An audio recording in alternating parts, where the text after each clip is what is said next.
分為即係 general 嚟講，或即係廣義啲嚟講，或者狹義啲嚟講啦。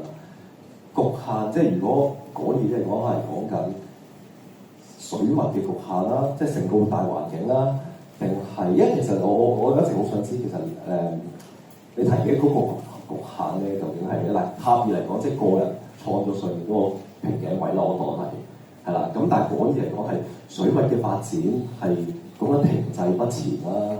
講緊我哋唔能夠比起其他媒介更加有影響力啦，話語權唔夠啊，定係咪有？我想問一問呢個先。其實設計呢個諗法嘅時候咧，當然咧即係希望可以宏觀都要探討大環境係必須嘅。頭先 Raymond 講咗嗰個環境上嘅一個轉變啦，即係又係嗰樣啦，有局限但係就有超越，即係。其實有趣，冇局限咧，反而咧唔知去邊。即係呢個係一個好得意嘅諗法嚟。當然你翻到落去個人嘅創作，將個人放喺一個大環境裏邊咧，自然會睇到一個局限，但係亦都會睇到一種機遇。即係呢個就係我嘅設計呢個問題嘅一個初衷嚟嘅。咁譬如好似邱聯峰咁，你而家即係正喺呢個藝術嘅事業上面喺度尋找緊嘅時候，大環境同埋你自己個人又如何咧？大環境咧，即係單憑我一個人嘅力量咧，就一定係足以改變唔到嘅，係啦。咁都要好多，即係除咗前輩嘅推動以外啦，咁當然仲要好多同輩或者我哋後輩啲學生積極參與先係一個即係有效嘅發展咯。我自己覺得係。咁但係我自己覺得好多時候我哋未必完全控制到呢樣嘢嘅，即係包括我哋其實我哋藝術嘅發展咧，好多時都係靠商業嘅推動，即係包括畫廊啦。近呢10年其實官方係即係如果我哋講藝術館咁樣啦，其實係近呢1年我哋先開始翻有香港藝術家，即係真係香港人嘅藝術家搞嘅一個展覽，即係就係而家嗰個現場嗰個咩水墨sorry 唔係水墨，你講咩藝術？當代藝術展係嘛？當下係 sorry 唔係現場 live 都係現場係啦。咁因為呢10年其實我諗其中一個就係官方嗰個停滯都係一個影響嘅，即係對於即係唔單止其實水墨嘅，應該係成為整個藝術嘅推動都係一個影響。我相信其他媒介即係好似你咁講水彩啊、油畫，其實佢可能都面對緊同一個問題係啦。咁但係多方面嘅一個發展咧，我覺得先會有效令到呢件事推動咯。咁但係水墨咧，我覺得其中一個好處就係我哋其實香港嘅水墨團體啦，或者係水墨嘅參與者係非常之多啦。即係如果以團體嚟計，其實香港因為應該係水墨嗰個團體嘅數量係比其他媒介更加多㗎嘛。係啊，咁所以我覺得呢個都可以反映到一面，就係大家對於嗰個發展嘅渴求，佢先會有咁多團體出現。咁去翻個人層面啦，咁我反而自己覺得嗰個局限性唔係好大，係啦。咁好似啱啱第一節所講，就係我自己嗰個出身啦，或者係學習藝術過程咧，最初唔係以水墨開始先，我唔係要解決一種文化身份認同嘅問題，我唔係要解決一種社會性嘅問題，純粹係一種喜愛，即係出於一個好基本嘅一個開始啦。咁去到而家，我其實自己做嘅創作方向咧，就係其實係每幾年就會開始諗一啲新嘅系列出嚟。而我每一個系列咧，每一個作品嘅 idea 一定係以一個系列去發展。係啦，咁當我之前劉小康即係油畫家嗰個劉小康老師，即係佢講過，每一張畫你只要有10% 嘅改變，下一張畫有10% 嘅改變，咁你去到10張之後咧，其實你已經好唔同。即係話我哋嗰個發展咧，其實有時係局限咗喺自己個框架裏面。咁我覺得所以我反而覺得嗰個局限性好大。反而而家我覺得個局限咧就係年輕人嘅局限咧，就係我哋唔係好想做太多以前啲人做過嘅嘢。我諗呢個都唔係未必係年輕人，可能係創作者都係咁樣。有時會有啲 set 嘅位就係，可能你真係冇睇過其他嘅嘢，跟住做完之後你發現，原來有人做過呢啲 idea。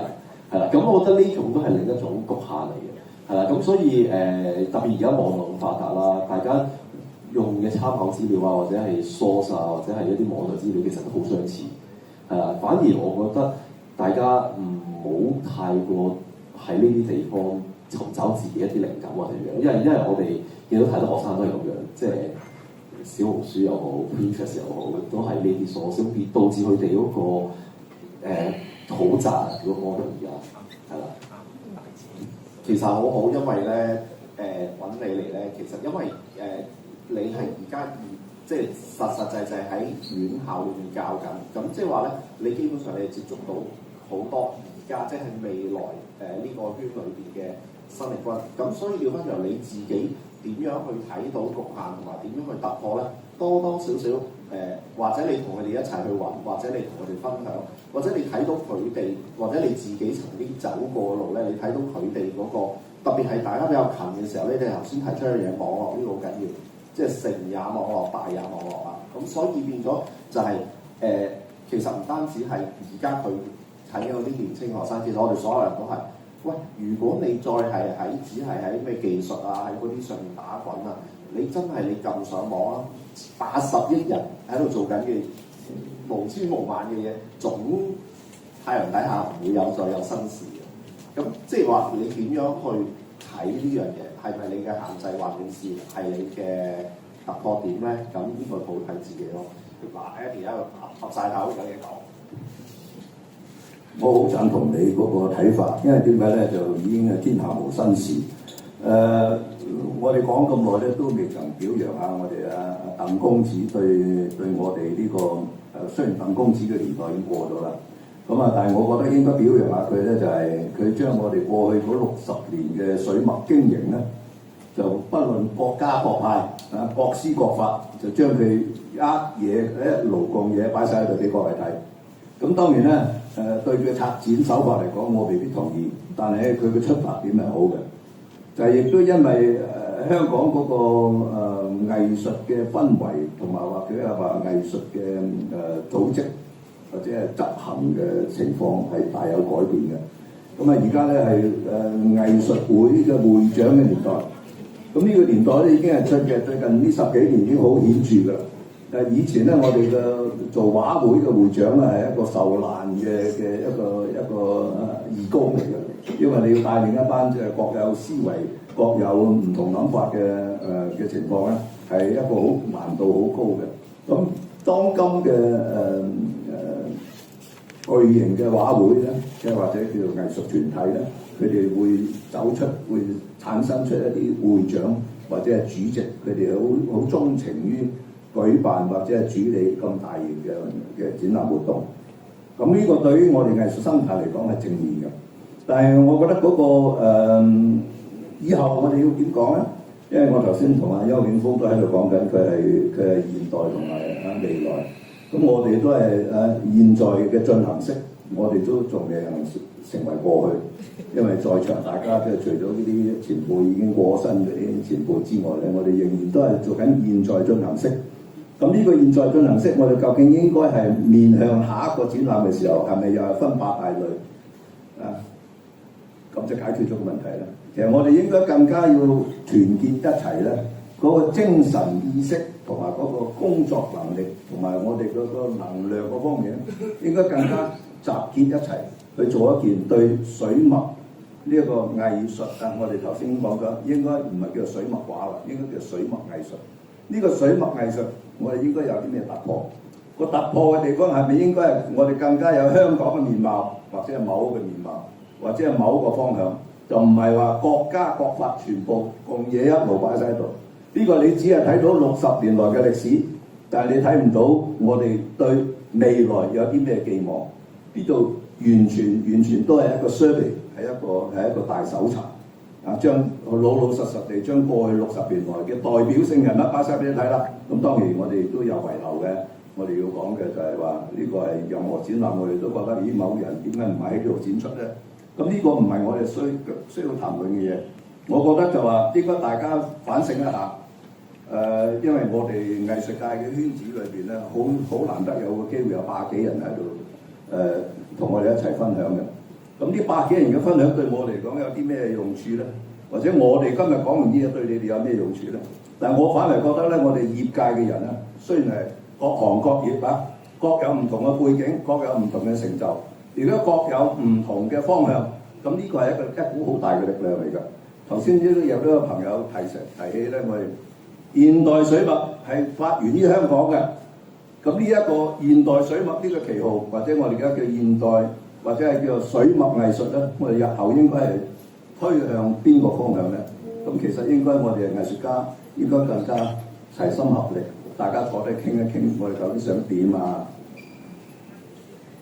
好唔好啊？大家一陣間或者將個話題轉轉，除咗我哋要表揚下我哋鄧公之外，我哋應該日後係點咧？係咪下一次我哋又係咁多個人坐喺度無了賴地各有各揮灑咧？係咪？我哋唔係想表演俾你睇，我哋點樣成功，或者我哋點樣辛苦飛也，而係話日後我哋都需要你哋幫手，將香港嘅水墨藝術推向另外一個高峰，另外一個境界。多謝你。呢個係下一 part 嘅重點嚟嘅，其實都啱啱好時間3:40。我哋咧原本設定咧就係3:50翻嚟咧，就係講下呂風雅頭先同我哋想講嘅將來點樣走呢、個係啦。咁但係我想咧，最後咧，我想阿黃孝葵老師咧都喺就住我哋呢一個題目，睇下佢有冇嘢分享先。即係而家呢個就係突破同埋局限呢個題目，黃老師你有冇嘢分享咧？相關嘅具體係咩題目？我們國行呢？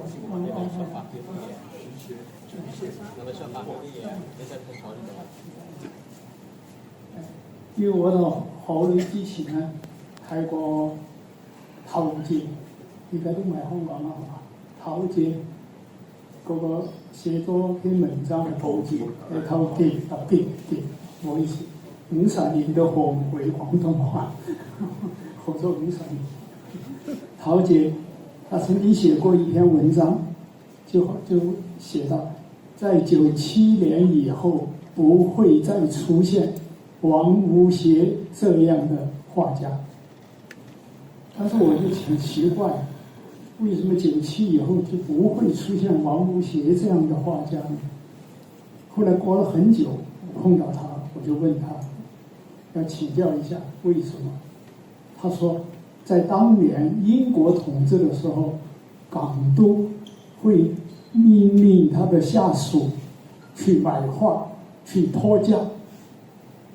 我從來沒聽說過有這樣的事情，你們這些老前輩有沒有聽說過有這樣的事情？當然我也沒有具體問拖誰的價，哪個港督。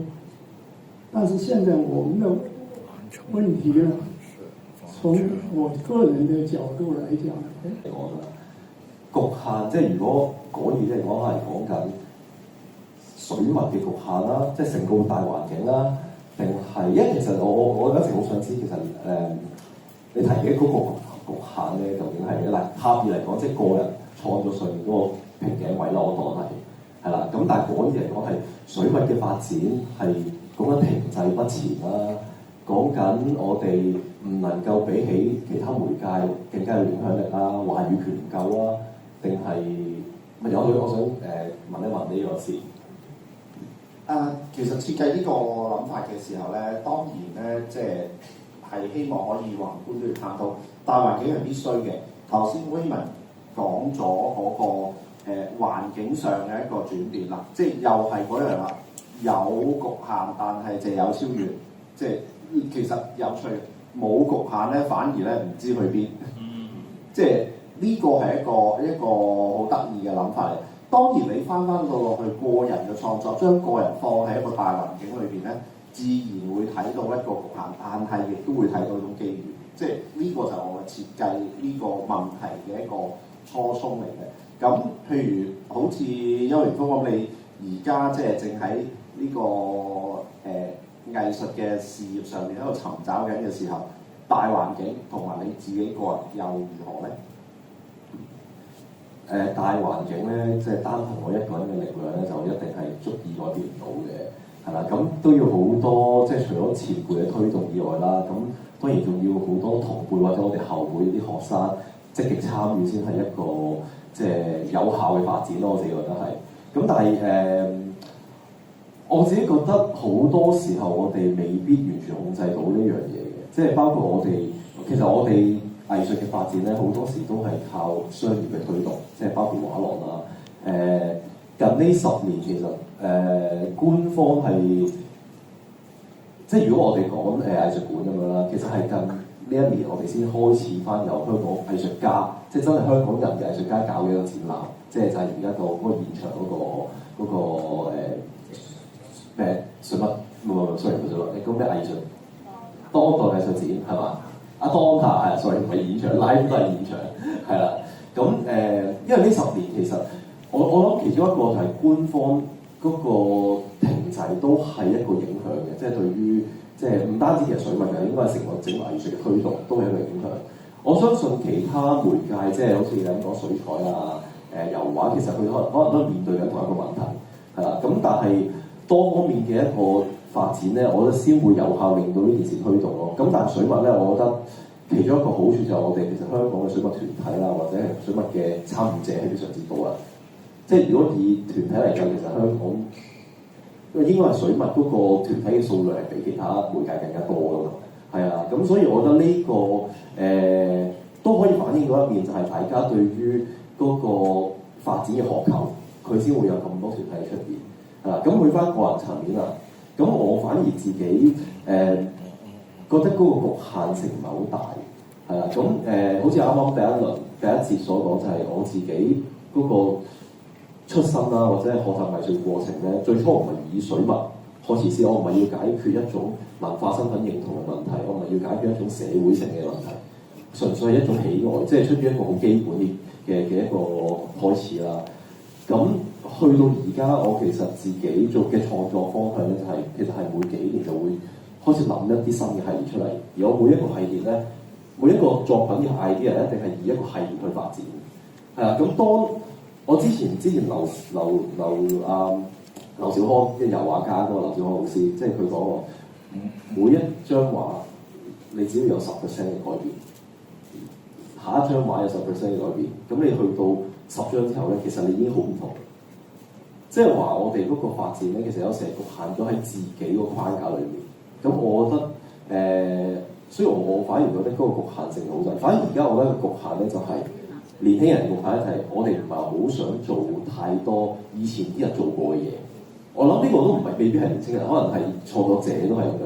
有時會有啲 set 嘅位就係，可能你真係冇睇過其他嘅嘢，跟住做完之後你發現，原來有人做過呢啲 idea， 係啦。咁我覺得呢種都係另一種局限嚟嘅，係啦。咁所以特別而家網絡咁發達啦，大家用嘅參考資料啊，或者係 source 啊，或者係一啲網絡資料，其實都好相似，係啦。反而我覺得大家唔好太過喺呢啲地方尋找自己一啲靈感或者樣，因為我哋見到太多學生都係咁樣，即係小紅書又好 Pinterest 又好，都係呢啲所，所以導致佢哋嗰個討擇嗰個方向而家係啦。其實好好，因為咧揾你嚟咧，其實因為你係而家即係實際喺院校裏面教緊，咁即係話咧，你基本上你接觸到好多而家即係未來呢個圈裏邊嘅新力軍，咁所以要分享你自己點樣去睇到局限同埋點樣去突破咧，多多少少或者你同佢哋一齊去揾，或者你同佢哋分享，或者你睇到佢哋，或者你自己曾經走過嘅路咧，你睇到佢哋嗰個特別係大家比較近嘅時候咧，你頭先提出嘅嘢，網絡呢個好緊要，即係成也網絡，敗也網絡啊，咁所以變咗就係其實唔單止係而家佢睇緊嗰啲年輕學生，其實我哋所有人都係。喂，如果你再係只係喺咩技術啊，喺嗰啲上面打滾啊，你真係你撳上網啊，80億人喺度做緊嘅無千無萬嘅嘢，總太陽底下唔會再有新事嘅。咁即係話你點樣去睇呢樣嘢？係咪你嘅限制，或者是係你嘅突破點咧？咁呢個好睇自己咯。嗱 ，Eddie 喺度合晒口有嘢講。我好贊同你嗰個睇法，因為點解咧就已經係天下無新事。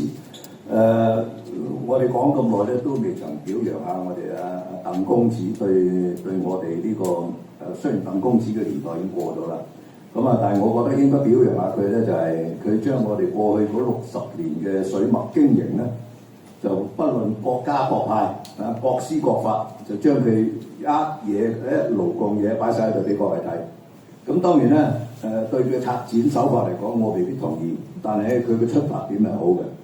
就係亦都因為香港嗰個藝術嘅氛圍，同埋或者係話藝術嘅組織或者係執行嘅情況係大有改變嘅。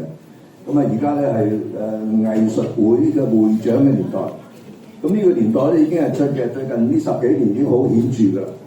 以前咧，我哋嘅做畫會嘅會長咧係一個受難嘅一個義工嚟嘅。因為你要帶領一班即係各有思維、各有唔同諗法嘅情況咧，係一個好難度好高嘅。咁當今嘅巨型嘅畫會咧，即係或者叫做藝術團體咧，佢哋會產生出一啲會長或者係主席，佢哋好鍾情於舉辦或者係主理咁大型嘅展覽活動。咁呢個對於我哋藝術生態嚟講係正面嘅。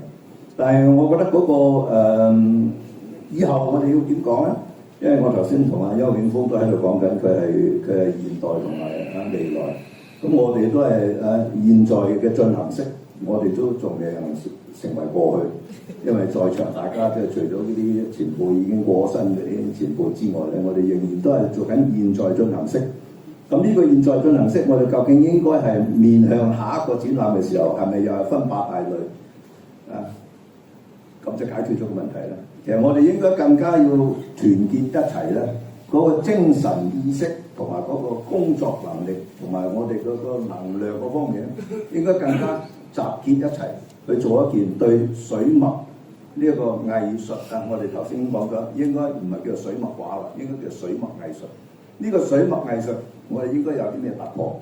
個突破嘅地方係咪應該係我哋更加有香港嘅面貌，或者係某個面貌？或者係某個方向，就唔係話各家各法全部共嘢一路擺晒喺度。呢個你只係睇到60年來嘅歷史，但係你睇唔到我哋對未來有啲咩寄望。呢度完全都係一個 survey，係一個大搜查。將老實地將過去60年來嘅代表性人物擺晒俾你睇啦。咁當然我哋亦都有遺留嘅，我哋要講嘅就係話呢個係任何展覽，我哋都覺得咦某人點解唔係喺呢度展出咧？咁呢個唔係我哋需要談論嘅嘢，我覺得就話應該大家反省一下。因為我哋藝術界嘅圈子裏邊咧，好難得有個機會有100幾人喺度同我哋一齊分享嘅。咁呢100幾人嘅分享對我嚟講有啲咩用處咧？或者我哋今日講完啲嘢對你哋有咩用處咧？但係我反而覺得咧，我哋業界嘅人咧，雖然係各行各業各有唔同嘅背景，各有唔同嘅成就。如果各有唔同嘅方向，咁呢個係一股好大嘅力量嚟㗎。頭先都有個朋友提起咧，我哋現代水墨係發源於香港嘅。咁呢一個現代水墨呢個旗號，或者我哋而家叫現代，或者係叫做水墨藝術咧，我哋日後應該係推向邊個方向咧？咁其實應該我哋嘅藝術家應該更加齊心合力，大家坐低傾一傾，我哋究竟想點啊？好唔好啊？大家一陣間或者將個話題轉，除咗我哋要表揚下我哋鄧公之外，我哋應該日後係點咧？係咪下一次我哋又係咁多個人坐喺度無了賴地各有各揮灑咧？係咪？我哋唔係想表演俾你睇，我哋點樣成功，或者我哋點樣辛苦飛也，而係話日後我哋都需要你哋幫手，將香港嘅水墨藝術推向另外一個高峰，另外一個境界。多謝你。呢個係下一 part 嘅重點嚟嘅，其實都啱啱好時間3點40分。我哋咧原本設定咧就係3點20分翻嚟咧，就係講下呂福亞頭先同我哋想講嘅將來點樣走呢個係啦。咁但係我想咧，最後咧，我想阿黃孝培老師咧都喺就住我哋呢一個題目，睇下佢有冇嘢分享先。即係而家呢個就係突破同埋行呢個題目，黃老師你有冇嘢分享咧？像上空没有，机台还没有看到。国防出版的局限，我们国防呢？说法这方面有的说法也在不少里头。因為我就好耐之前咧睇過陶傑，而家都唔係香港啦，係嘛？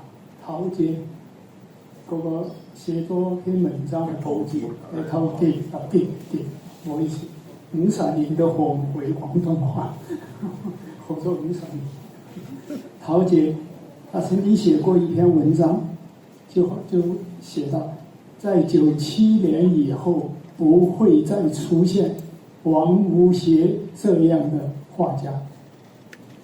但是我就挺奇怪，為什麼97以後就不會出現王無邪這樣的畫家呢？後來過了很久，我碰到他，我就問他，要請教一下為什麼。他說，在當年英國統治的時候，港督會命令他的下屬去買畫，去托價。我從來沒聽說過有這樣的事情，你們這些老前輩有沒有聽說過有這樣的事情？當然我也沒有具體問托誰的價，哪個港督。但是現在我們的問題呢，從我個人的角度來講，覺得無論你說是這個文化交流中心也好，怎麼樣也好，香港很有意思的就是它可以讓你自己隨便你願意怎麼去做，像一發局申請錢你就去做，但是政府的直接參與藝術片，不是說像港督那樣要大家去買畫，是吧？他可能是出於對這個土著文化的這種尊重吧，他們當我們是土著嘛，他是殖民者嘛，是吧？跟這個現在我們不是土著了，我們是主人了，所以是不是政府覺得沒有不需要再支持一下這些藝術，是吧？因為我這是很幸運參加這個當下展覽，他們當時前面龍副也提到，這個已經是10幾年了，香港藝術館做的一個本土的藝術展覽，在前面應該是2012或者是13，是吧？那是一次雙年展。因為我個人只要有機會，一定會鼓吹要搞雙年展。因為我沒有雙年展，就沒有我這麼一個畫家。因為我來到香港，完全沒有機會，那時候也沒有這麼多展覽。那個時候參加一個畫會，已經覺得是很光榮的事情了，是吧？現在這些畫會已經多如牛毛了，是吧？所以我覺得政府的一個對藝術家的一個肯定，就像我這樣的沒有學歷，我也沒有一個老師在香港，也沒有讀過香港的藝術學校，也沒有讀過，能夠被大家知道有這麼一個畫家，就是香港雙年展。所以我每次我都非常積極的去參加，所以我的畫是非常難賣的。為什麼？因為我的畫都要畫到2米這麼大一張。為什麼要畫這麼大呢？適合在雙年展去競爭，太小的畫很難進入到雙年展。我自己總結的啊，因為下面都是很多畫家朋友或者準備成為畫家的朋友，希望對你們有一些參考價值。但是問題就在於在香港買得起2米乘2米的畫的人，這種錢很小的錢。但是買得起2米乘2米的牆，屈指可數啊，是吧？這個對我，所以我從來沒有指望哪個畫廊會來幫我推銷，我就是準備死了以後，看哪個藝術館收藏就算了，沒人收藏也就了得回心了，好吧？這個是很現實的情況。但是我比較樂觀，有一個想法，就是現在的這個學畫畫的人，我突然發現，跟我以前看到的人不一樣了。過去在我的印象中，都是畫畫的人一個要得閒有空，一個要搖琴，因為你文筆都是賣不到畫的，一定要有家裡本來就有錢。我自己的經驗就是，我是业余，为什么要业余呢？我卖画的钱差不多就刚好可以对我参加艺术活动的开销，做框啊，参加展览的展览费啊，是吧？这些东西，实际上我卖的一张画，大概都用在这些上面，不是用来吃饭的。要几亿水环呢？我的广东话叫比赛几亿。是，但是现在我觉得来学画的人，参加这些希望成为画家的人，当然是因为我们的医学的医疗制度好，医学发达。像我刚刚动的这个手臂超大型手术，现在还能在这里讲话，已经我自己觉得是个奇迹了。因为我是脑肿瘤切开脑袋，周医生周医生鼓励我去切这一刀的。本来我很怕，而且很多我在北京的医疗方面的亲戚朋友都说，因为是良性肿瘤啊，咬着腿了，真的就是不希望动手术的可以，但是周医生动手术。这个鼓励已经切掉了，不要再切掉了，是吧？你鼓励好像我还要挨一刀，以后不用，已经切过了，就不要鼓励，是吧？现在的这个很多学画画的朋友，他们本身的资质很高，不是简单就是个以前好像是个太太小姐。现在很多学画的，有的人我认识一些，有的是在外国读经济的，说周医生他们都是很高很大的这个国手叫什么？大国手，对，他们都属于大国手一级的这个那个，因为我知道动这个手术，公费医院都要收我80万。你想想，他们会经济上没有问题，他们仍然有很多时间来学画画，所以我对这一点就是我们后辈的这个画家的后辈的画家，我很有信心，因为不像以前我们在大陆经常和大陆画家交流，哎呀，做工人做农民太辛苦了，啊，如果做医生做律师做什么，我那个功课又不行，算了，我们就做画家吧。大陆是这么来做画家的，别的行业做不了了才做画家。但是我们现在有很多已经是很多专家，都是在国外可能学别的财经啊各方面一些，而且是很年轻，不是说退休没事干的在那些，有的还在事业高峰期间就开始准备做画家。我觉得我对我们很高兴，很有信心。好，谢谢大家。大家使唔使休息咧？唔好休息，咁啊繼續，咁啊順住頭先Eddie 講完呢樣嘢，第三個環節我哋真係要展望未來，即係究竟要點樣做？無論做展覽也好，你辦畫會嘅也好，教育上邊也好，同即係呢個藝術市場個關係也好，點樣走？因為老土啲講就係即係香港中外文化交流一個中心，我哋點樣利用呢個優勢？但係深層啲去睇就係點解香港要被設定，或者係能夠可以做到呢樣嘢咧？而如果佢真係做到呢樣嘢嘅話，其實除咗喺經濟上面啊，喺現代或者我哋從現代藝術嘅發展起嚟啦，佢一定係同城市，一定係同經濟，同嗰個地方嗰個整體嘅文化係互相結合起嚟嘅，咁樣先係一個能夠產生到話語權同埋影響力嘅一個市場。